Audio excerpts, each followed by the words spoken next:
নমস্কার, নিউজ নয়ের পর্দা আপনি সকলকে স্বাগত। আমি সুবি রয়েছে আপনাদের সাথে, চলে যাব বিস্তারিত খবরে। পাকিস্তানের সাথে সিন্ধু জল চুক্তি স্থগিত করার পর চন্দ্রভাগার জল আটকেছে ভারত। একই সাথে কাশ্মীরে কিষান গঙ্গা বাঁধ দিয়ে ঝিলাম নদীর জল বন্ধ করার সিদ্ধান্ত নিয়েছে ভারত। জম্মু ও কাশ্মীরের রম্বান জেলায় চন্দ্রভাগা নদীর উপর বাঁধ দিয়ে জল আটকালো ভারত। পাকিস্তানমুখী ওই জলবাহের উপর রয়েছে বাগলিহার বাঁধ। বাগলিহার বাঁধের মাধ্যমে চন্দ্রভাগার জল আটকিয়েছে ভারত। একই পরিকল্পনা রয়েছে বিতস্তা নদীর উপর কিষণ গঙ্গা বাঁধ নিয়েও, রবিবার জানিয়েছে সংবাদ সংস্থা পিটিআই। তবে সেই পরিকল্পনা এখনো বাস্তবায়িত হয়নি। রম্বানের বাগলিহার এবং উত্তর কাশ্মীরের কিষণ গঙ্গা বাঁধের মাধ্যমে পশ্চিমমুখী জলপ্রবাহ নিয়ন্ত্রণ করতে পারে ভারত। কখন জল আটকানো হবে, কখন ছাড়া হবে সে বিষয়ে সিদ্ধান্ত নিয়ে থাকেন সংশ্লিষ্ট কর্তৃপক্ষ।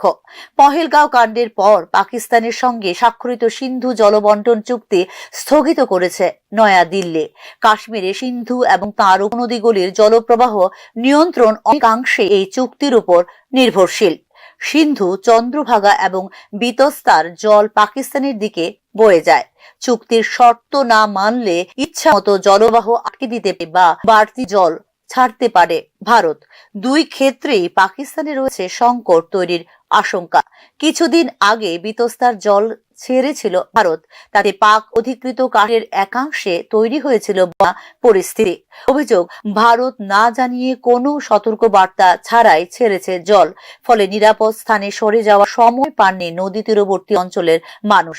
অবশ্যই এই অংশে দাবি ছিল নিয়ম মেনে ছাড়া হয়েছে জল। চন্দ্রভাগা নদীর উপর বাগলিহার বাঁধ দীর্ঘদিন ধরে দুই দেশের বিরোধের অন্যতম কারণ। অতীতে এ বিষয়ে বিশ্ব ব্যাংকের হস্তক্ষেপও চেয়েছিল পাকিস্তান। অভিযোগ ছিল এই বাঁধ তৈরি করে পাকিস্তানের জল আটকাতে চায় ভারত। সিন্ধু চুক্তি স্থগিতের পর সেই বাঁধেই আটকানো হলো জল। তবে কতক্ষণের জন্য এই জল আটকানো হয়েছে, ভবিষ্যতে কিভাবে এই বাঁধ ব্যবহারের পরিকল্পনা রয়েছে নয়াদিল্লির, তা স্পষ্ট নয় এখনো। গত 22 এপ্রিল জম্মু ও কাশ্মীরের পহেলগাঁওয়ে পর্যটকদের উপর জঙ্গি হামলার ঘটনা ঘটে, তাতে মৃত্যু হয় 26 জনের। সেই ঘটনায় পাকিস্তানকে দায়ী করে একাধিক পদক্ষেপ নিয়েছে ভারত। সিন্ধু চুক্তি স্থগিতের পাশাপাশি ভারতে পাকিস্তানিদের ভিসা বাতিল, আকাশ সীমা আমদানি বন্ধ করেছে ভারত। দুই দেশের মধ্যে থমকে গিয়েছে বাণিজ্য। অন্যদিকে রবিবার প্রধানমন্ত্রী নরেন্দ্র মোদী তার বাসভবনে সাতলোক কল্যাণ মার্গে দেখা করেন বিমান বাহিনী প্রধান martial Amarpreet Singh.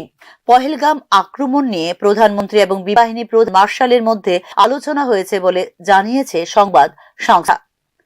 Bureau report, news নাও। স্মার্ট সিটি আগরতলার নাগরিকদের সমস্যার সমাধান কিংবা চাহিদা পূরণে বিভিন্ন নির্মাণ কাজ সরেজমিনে পরিদর্শন করলেন মুখ্যমন্ত্রী ডক্টর মানিক সাহা। বিশেষ করে পানীয় জল ব্যবস্থাপনা, জল নিষ্কাশন ব্যবস্থা খতিয়েছেন মুখ্যমন্ত্রী ডক্টর মানিক সাহা। দায়িত্ব পালনে স্মার্ট সিটির বিভিন্ন নির্মাণ কাজ সরেজমিনে পরিদর্শন করলেন মুখ্যমন্ত্রী ডক্টর মানিক সাহা। রবিবার আগরতলা পুর নিগমের 16, 20 ও 22 নম্বর ওয়ার্ড এলাকার বিভিন্ন কাজকর্ম পরিদর্শন করেন মুখ্যমন্ত্রী। নাগরিকদের সমস্যার সমাধান কিংবা চাহিদা পূরণে বিশেষ করে পানীয় জল ব্যবস্থাপনা, জল নিষ্কাশন ব্যবস্থা ইত্যাদি সরেজমিনে পরিদর্শন করলেন মুখ্যমন্ত্রী ডক্টর মানিক সাহা। ড্রেন সংস্কার, জল নিকাশ ব্যবস্থা চালু রাখা ও বৃষ্টির সময় যেন সেই বিষয়গুলো খতিয়ে দেখা হয়েছে বলে জানিয়েছেন মুখ্যমন্ত্রী।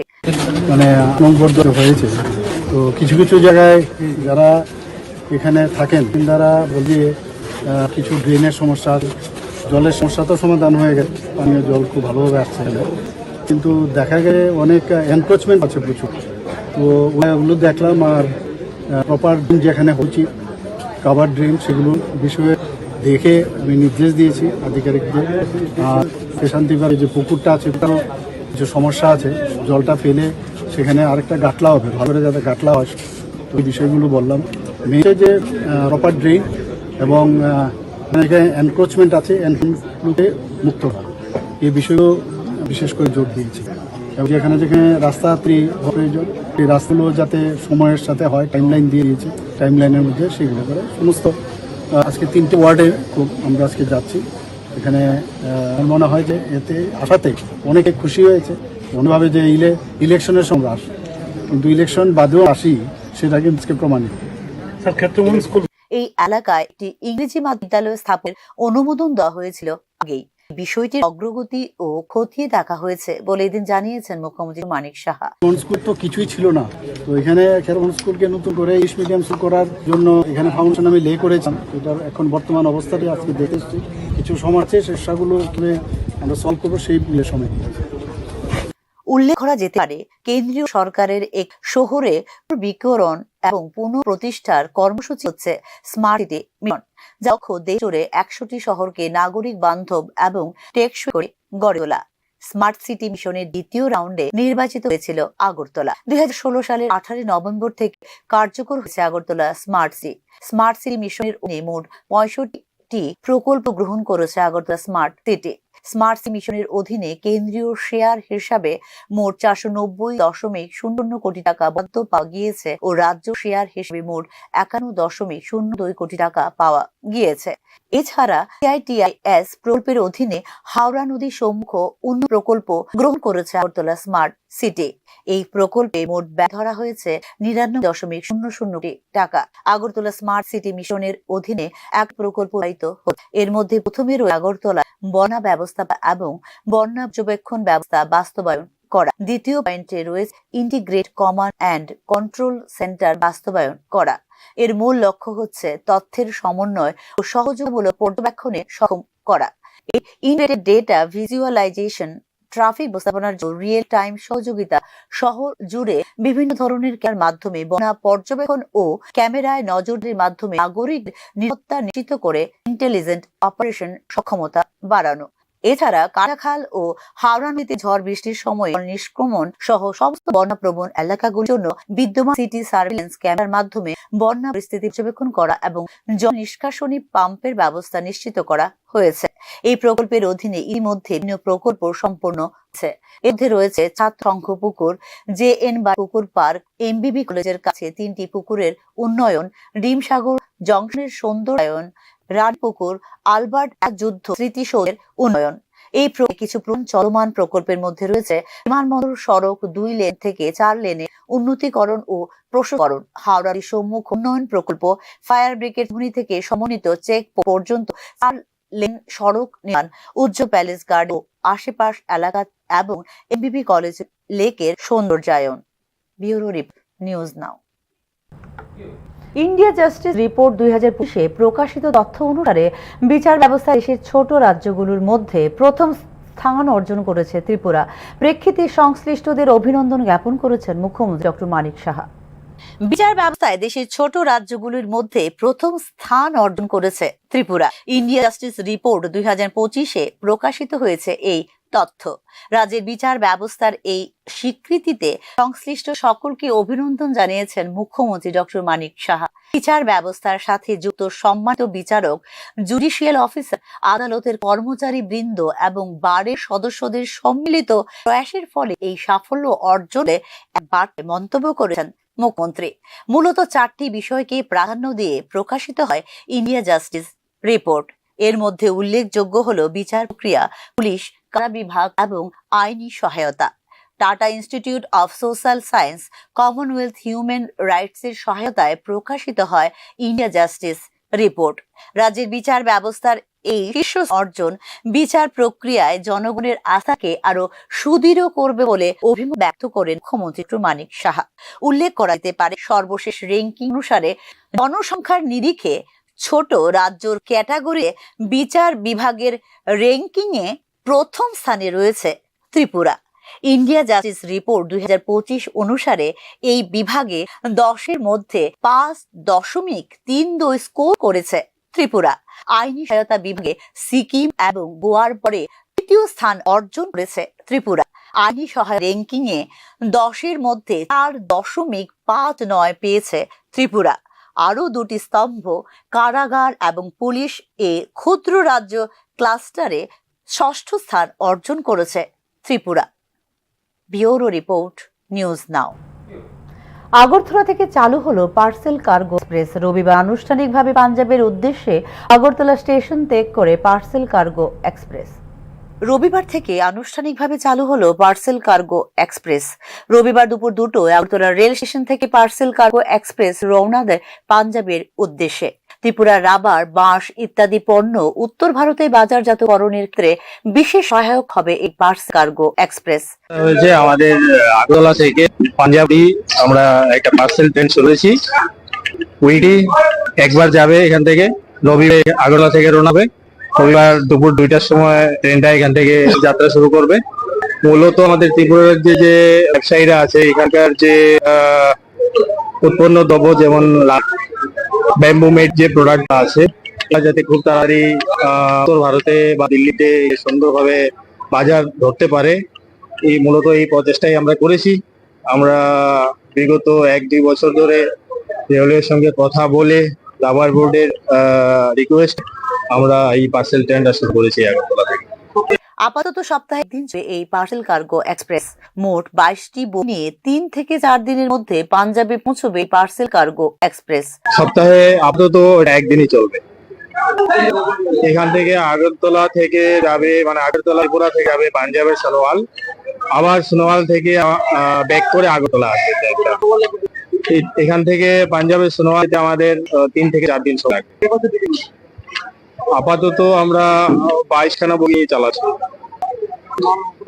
আমি প্রণয় গোস্বামী, আমি জি লজিস্টিক্স লিমিটেডের স্টেট হেড আছি। ত্রিপুরা থেকে বিশেষ করে উত্তর ভারতের সেই ট্রাক চলাচল যেখানে সীমিত, সেই ক্ষেত্রে ত্রিপুরার রাবার, বেম্বু এবং অন্যান্য উৎপাদিত পণ্য বহির্রাজ্যের বাজারে দেবার ক্ষেত্রে गुरुत्वपूर्ण भूमिका पालन करবে এই पार्सल कार्गो एक्सप्रेस। त्रिपुरा से हमने एक नई ट्रेन स्टार्ट करी है। जड़तला से होके भांगा रुकेगी, भांगा के बाद गुवाहाटी रुकेगी, उसके बाद रंगापा रुकेगी, उसके बाद रामपुर में रुकेगी, रामपुर दिल्ली पटनगर, उसके बाद पंजाब में साने। किस चीज का ट्रेन? ये लीज ट्रेन है जो हर एक संडे को यहाँ से इसमें अगरतला में एक व्यापार का नया युग हो जाएगा कि जो अभी अगरतला से ट्रक मूवमेंट कम हो रहा है, जैसे हमारे व्यवसायी हैं या प्लाईवुड वाले हैं और भी जो भी पार है, वो नॉर्थ से सीधा दिल्ली से जुड़ जाएगा इनके माध्यम से। इस ट्रेन की 4 दिन की फ्रीक्वेंसी है। यहाँ से संडे को चलेगी, थर्सडे को ये पंजाब पहुंचे और वहां से फ्राइडे को चलेगी, ट्यूसडे को यहाँ वीकली एक चलेगी।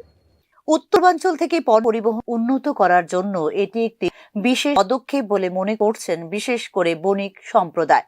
ত্রিপুরার কৃষি পণ্য যেমন আনারস, হলুদ, আদা, চা এবং শিল্পজাত পণ্য গুয়াহাটির নিউ গুয়াহাটি ইয়ার্ড হয়ে আগরতলাকে যুক্ত করে পাঞ্জাবের সাথে। ব্যুরো রিপোর্ট, নিউজ নাও। গত কয়েক বছরে রাজ্যে সাইবার প্রতারণা যেমন বেড়েছে, সাথে বদলেছে সাইবার প্রতারণার। এই বিষয়টি নিয়ে উদ্বিগ্ন প্রশাসনের শীর্ষ মহল। এবার সাইবার বিশেষজ্ঞদের দিয়ে সচেতনতামূলক কর্মসূচির সিদ্ধান্ত নিয়েছে রাজ্য সরকার। সাইবার প্রতারণার উদ্বেগজনক চিত্র ধরা দিচ্ছে গোটা রাজ্যে। কার্যত রাজ্যে ক্রমবর্ধমান সাইবার প্রতারণা উদ্বেগের বিষয় হয়ে দাঁড়িয়েছে আরক্ষা প্রশাসনের শীর্ষ স্তরে। রাজ্যের কোনো না কোনো প্রান্তে সাইবার প্রতারণার ঘটনা ঘটে চলেছে প্রায় প্রতিদিন। অপরাধীদের পাতা ফাঁদে পড়ছেন কোনো না কোনো মানুষ। সাইবার প্রতারণা চক্রের খপ্পরে পড়ে ব্যাংক ব্যালেন্স একেবারে জিরো হয়ে গেছে অনেকেরই। সমস্যার বিষয় হলো সাইবার প্রতারণার পর অনেকেই এ নিয়ে নীরব থাকেন, পরে এ নিয়ে লোকে উপহাস করে এবং অনেকটা লজ্জায় মামলা করতেও থানায় যেতে চান না অনেকেই। আর এর ফলে দিন দিন বেড়ে চলেছে সাইবার প্রতারণা, এমনটাই বক্তব্য রাজ্য আরক্ষা প্রশাসনের শীর্ষ মহলের। গত কয়েক বছরে রাজ্যে সাইবার প্রতারণা যেমন বেড়েছে, সাথে বদলেছে সাইবার প্রতারণার ধরনও। প্রথম দিকে ব্যাংকের এটিএম কার্ড ব্লক করা হয়েছে কিংবা ওই জাতীয় কিছু বলে এটিএম এর পিন কার্ড সংগ্রহ করে চলত হ্যাকিং এর কাজ। কিন্তু এখন দিন যত গড়াচ্ছে তত আধুনিকতার সঙ্গে প্রতারণার ফাঁদ পাচ্ছে সাইবার অপরাধীরাও। বহু জায়গায় কল সেন্টারের আড়ালেও চলছে সাইবার প্রতারণার কাজ। স্বাভাবিকভাবে বিভ্রান্ত হয়ে সাইবার প্রতারণার ফাঁদে পা দিচ্ছেন সাধারণ মানুষ। অন্যদিকে পুলিশের কাছেও রীতিমতো চ্যালেঞ্জিং হয়ে দাঁড়িয়েছে ওইসব সাইবার অপরাধীদের খুঁজে বের করা।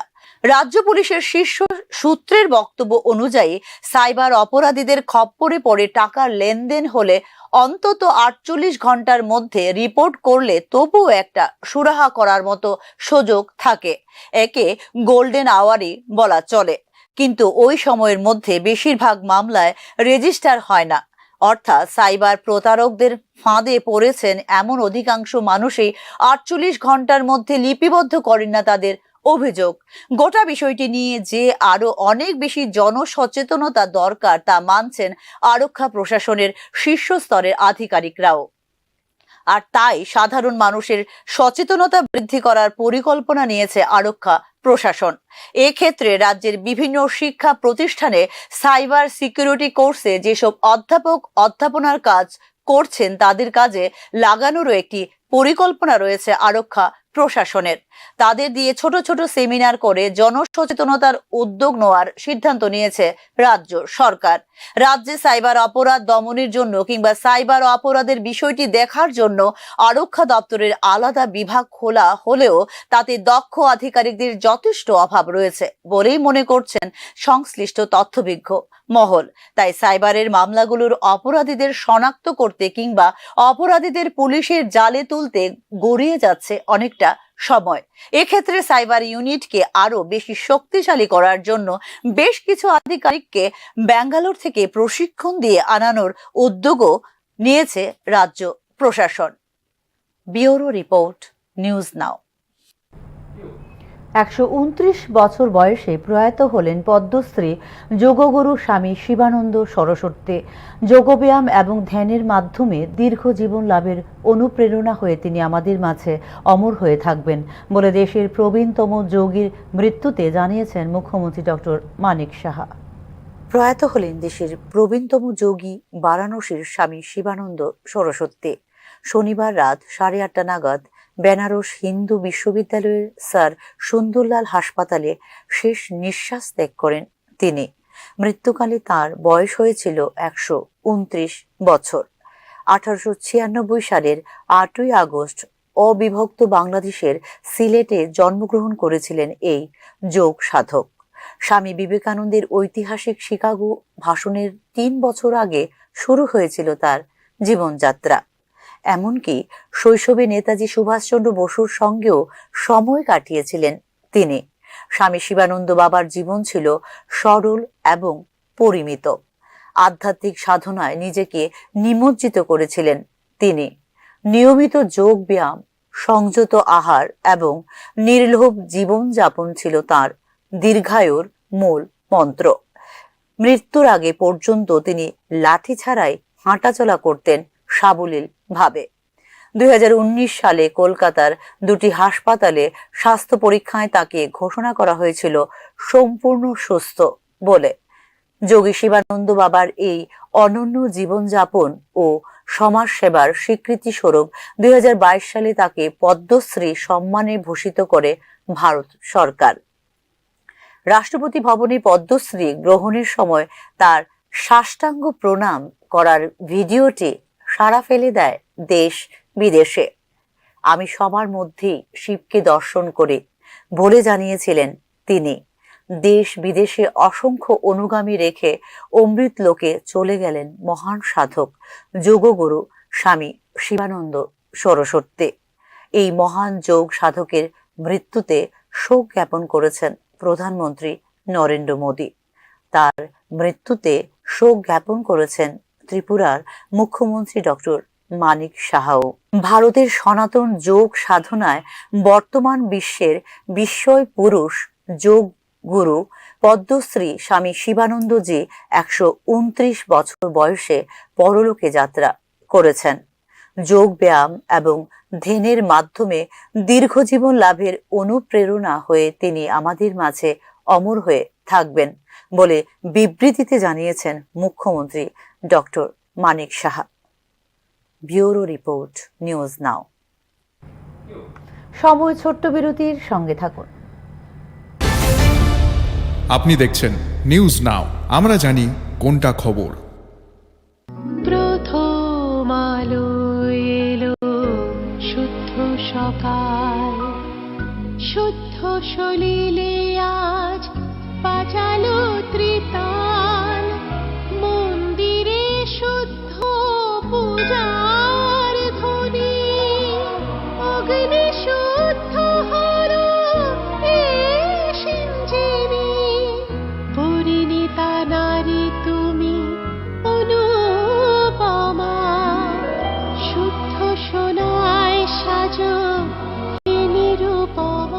শুদ্ধতার স্বর্ণ মন্দির কালিকা জুয়েলার্স আগরতলা। একটু চেষ্টাতেই দুল লেগে যায় নববধূর কানে, একটু চেষ্টাতেই মানিয়ে নেওয়া যায় বিবাহিত জীবনে। নানা অনুভূতি জড়ানো বিয়ের গয়না, শ্যাম সুন্দর কোম্পানি জুয়েলার্স। আপনি দেখছেন নিউজ নাও, আমরা জানি কোনটা খবর। বিরতির পর আবারও স্বাগত। সড়ক পরিবহনের শ্রমিকদের নানা রকম সমস্যা সহ বিভিন্ন দাবি নিয়ে আগামী 20 মে দেশব্যাপী ধর্মঘটের ডাক দিয়েছে 10টি ট্রেড ইউনিয়ন। ধর্মঘটের সমর্থনে রবিবার কনভেনশনের আয়োজন করে সিআইটিইউ ত্রিপুরা রাজ্য কমিটি। গোটা দেশের পাশাপাশি ত্রিপুরাতেও বিজেপি সরকারের সময়ে বিপর্যয় নেমে এসেছে পরিবহন শিল্পের সঙ্গে যুক্ত শ্রমিক কর্মচারীদের জীবনে।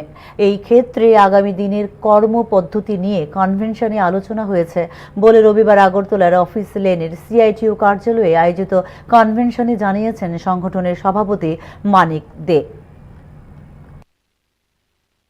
পেট্রোল ডিজেল স্পেয়ার পার্টসের দাম বাড়ছে, এখানে পোষায় না। সাধারণ মানুষের আয় উপার্জন কমাচ্ছে, প্যাসেঞ্জার নেই, বেকারদের কোনো চাকরি ব্যবস্থা নেই। বাধ্য হয়ে তারা তখন একটা ই রিক্সা অটো রিক্সা কিনে নেয় এবং কোনো কী করবে, বাঁচবে কী করে? এখন ই রিক্সা অটো রিক্সা এত বেশি হয়ে গেছে, প্যাসেঞ্জার পাওয়া যায় না। তো পরিস্থিতিটা একটা ভয়ঙ্কর পরিস্থিতিতে পরিণত করেছে। এটার থেকে রেহাই পাওয়ার জন্যই এই ধর্মঘট আহ্বান করা হয়েছে। সর্বাত্মকভাবে পরিবহন শ্রমিকদের ধর্মঘটে অংশগ্রহণ করার জন্য এই বিষয়গুলি নিয়ে আমরা কনভেনশনে আলোচনা। চলতি শিক্ষাবর্ষের প্রথম 4 মাসে 7,000 শিক্ষার্থী কেন্দ্রীয় মধ্যশিক্ষা পর্ষদ পরিচালিত বিদ্যাজ্যোতি স্কুল ত্যাগ করে ফিরে এসেছে ত্রিপুরা মধ্যশিক্ষা পর্ষদ পরিচালিত বিদ্যালয়গুলিতে।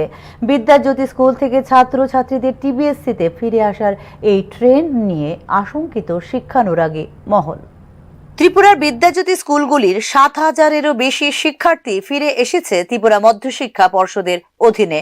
চলতি শিক্ষাবর্ষে কেন্দ্রীয় মধ্যশিক্ষা পর্ষদের অধীনে থাকা বিদ্যাজ্যোতি স্কুলগুলি থেকে 7,000-এরও উপর ছাত্রছাত্রী ভর্তি হয়েছে ত্রিপুরা মধ্যশিক্ষা পর্ষদের অধীনে থাকা বিদ্যালয়গুলিতে।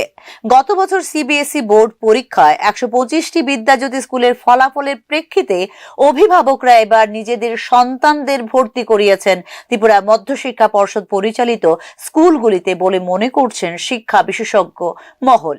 এই বৃহৎ পরিসরে পরিবর্তনের ফলে ত্রিপুরা মধ্যশিক্ষা পর্ষদের অধীনে ভর্তির সংখ্যা বৃদ্ধি পেয়েছে উল্লেখযোগ্যভাবে। 125টি টিবিএসসি স্কুলকে সিবিএসই বোর্ডের সাথে অধিভুক্ত করে ইংরেজি মাধ্যমিক শিক্ষার প্রচারের জন্য সরকারি উদ্যোগের অংশ হিসেবে চালু করা বিদ্যাজ্যোতি স্কুলগুলি এখন খারাপ ফলাফল, প্রশিক্ষিত ইংরেজি মাধ্যম শিক্ষকের অভাব এবং অপর্যাপ্ত পরিকাঠামোগত উন্নয়নের কারণে এই ক্ষেত্রে সমালোচনার সম্মুখীন হতে হচ্ছে রাজ্য সরকারকে। গত বছরের সিবিএসই পরিচালিত মাধ্যমিক এবং উচ্চ মাধ্যমিকের ফলাফলে এই স্কুলগুলি প্রত্যাশা পূরণ করতে ব্যর্থ হয়েছে বলে জানিয়েছেন সংশ্লিষ্ট অভিভাবকরা, যার ফলে অনেক অভিভাবক এবং শিক্ষার্থী বাধ্য হয়েছেন তাদের পছন্দ পুনর্বিবেচনা করতে। ফলস্বরূপ উল্লেখযোগ্য সংখ্যক শিক্ষার্থী সিদ্ধান্ত নিয়েছেন টিবিএসসি অনুমোদিত সরকারি স্কুলগুলিতে ফিরে আসার। এই প্রবণতা বিদ্যাজ্যোতি মডেলের কার্যকারিতা নিয়ে গুরুতর উদ্বেগ ফুটিয়ে তুলছে বলে মনে করছেন শিক্ষানুরাগী মহল। বিদ্যাজ্যোতি স্কুলের অবকাঠামোগত এবং শিক্ষা পরিকাঠামো অবিলম্বে উন্নীত করার জন্য রাজ্য সরকারের প্রতি দৃষ্টি আকর্ষণ করেছেন শিক্ষানুরাগী মহল। উল্লেখ করা যেতে পারে, বর্তমানে রাজ্যে বিদ্যাজ্যোতি স্কুল রয়েছে মোট 125টি। Bureau report, news now. বহু প্রতীক্ষার পর অবশেষে শুরু হলো ধর্মনগর ক্যান্সার হাসপাতাল অ্যান্ড রিসার্চ সেন্টার এর নির্মাণ কাজ। রবিবার অনুষ্ঠিত উদ্বোধনী অনুষ্ঠানে উপস্থিত ছিলেন ধর্মনগরের বিধায়ক তথা রাজ্য বিধানসভার অধ্যক্ষ বিশ্ববন্ধু সেন। এই হাসপাতাল চালু হলে শুধু উত্তর জেলা নয়, উপকৃত হবেন রাজ্যের বিভিন্ন প্রান্তের ক্যান্সার রোগীরাও। তারা পাবেন অত্যাধুনিক ও সুলভ চিকিৎসা সুবিধা, জানিয়েছেন বিশ্ববন্ধু সেন। কাছাড় ক্যান্সার হাসপাতাল এবং মুখ্যমন্ত্রীর বিশেষ উদ্যোগে এই হাসপাতালের কাজ বাস্তবায়িত হচ্ছে। ইতিমধ্যেই ক্যান্সার শনাক্তকরণে ব্যবহৃত 2টি কক্ষ সরকারি বরাদ্দে প্রস্তুত করা হয়েছে। প্রাথমিক পর্যায়ে শনাক্ত হওয়া রোগীদের প্রয়োজনীয় চিকিৎসা এখান থেকেই শুরু হবে বলেও জানিয়েছেন বিশ্ববন্ধু সেন।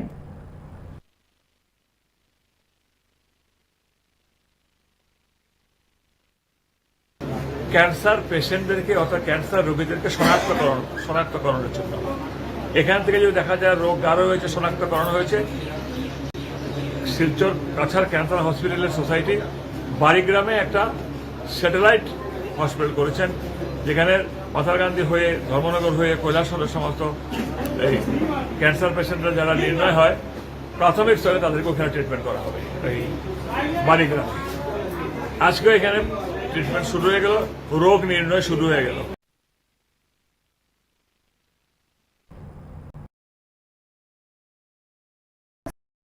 সমৃদ্ধি ও সৌভ্রাতৃত্ব বজায় রাখার মূল উদ্দেশ্য নিয়ে 17তম বিশ্ব হাসি দিবস পালিত হলো রাজ্যে। এই উপলক্ষে শহর আগরতলায় আয়োজিত হয় র্যালি। হাসি পাচ্ছে হাসি, নিজে যেমন হাসতেন নিঃসন্দেহে হাসি ছাড়তেন অনেকে। আসলে হাসি অনুভূতির বলা যায় মন ভালো করে হাসি। তাছাড়া হাসি যে ভাষা বোঝে সকলে, মন থেকে সত্যিকারের হাসিতে ঝলমল করে ওঠে চারপাশ। আজকাল তো চিকিৎসকরাও বলেন হাসির চেয়ে ভালো ঔষধ আর হয় না। এতে নাকি ভালো থাকে হার্ট। হর্ষোল্লাস এবং ভালো কাজের নিদর্শন হিসেবে ফি বছর পালিত হয় বিশ্ব হাসি দিবস। এবছর রবিবার অর্থাৎ 4 মে পালিত হয় বিশ্ব হাসি দিবস। রবিবার অর্থাৎ 4 মে সকল বিশ্ববাসীর সুস্বাস্থ্য, শান্তি, সম্প্রীতি ও সৌভ্রাতৃত্ব বজায় রাখার মূল বার্তা নিয়ে গোটা বিশ্বের সঙ্গে ত্রিপুরায়ও পালিত হলো 17তম বিশ্ব হাসি দিবস। অল ত্রিপুরা হেলথ অ্যান্ড লাফিং অ্যাসোসিয়েশনের উদ্যোগে আগরতলার মহারানী তুলসীবতী বালিকা বিদ্যালয়ের সামনে থেকে আয়োজিত হয় র্যালি। কামান চৌমুহনী পোস্ট অফিস চৌমুহনী হয়ে প্যারাডাইস চৌমুহনী পর্যন্ত আয়োজিত এই র্যালিতে দেওয়া হয় বিশ্ব শান্তির বার্তা। উদ্দেশ্যটা হচ্ছে বিশ্ব শান্তি, মৈত্রী এবং বিশ্বের যে অন্য দিক থেকে সৌহার্দ্য সমৃদ্ধি নিয়ে আমরা যাতে আমাদের সুস্বাস্থ্য গঠনে একটা সহায়ক হয়, সে একটা উদ্দেশ্য নিয়ে কিন্তু আমরা আজকের পদযাত্রায় সামিল হয়েছি। চিকিৎসা বিজ্ঞানের মতে নিউরোপ্যাপটাইডকে ট্রিগার করে হাসি, যা লড়াই করে স্ট্রেসের বিরুদ্ধে। রক্তে স্ট্রেস সম্পর্কিত হরমোনের নিঃসরণ কমাতেও সাহায্য করে হাসি। শুধু তাই নয়, রক্তচাপ কমায় হাসি। হাসার সময় বাড়ে হৃদস্পন্দন এবং শ্বাস প্রশ্বাসের গতি। শিথিল হয় পেশি, যার ফলে হৃদস্পন্দন এবং রক্তচাপ হ্রাস পায় উভয়ই। তবে আর যাই হোক, আনন্দ ও ইতিবাচক মানসিকতা তৈরি করে হাসি। মানুষের মধ্যে আত্মবিশ্বাস বৃদ্ধি এবং জীবনকে আরো আনন্দময় করে তোলার ক্ষেত্রে হাসির বিকল্প অসম্ভব বলেই মনে করেন সমাজতত্ত্ববিদরা। Bureau report, news now. এখনকার মতো সংবাদ এই পর্যন্তই। নমস্কার, শুভরাত্রি।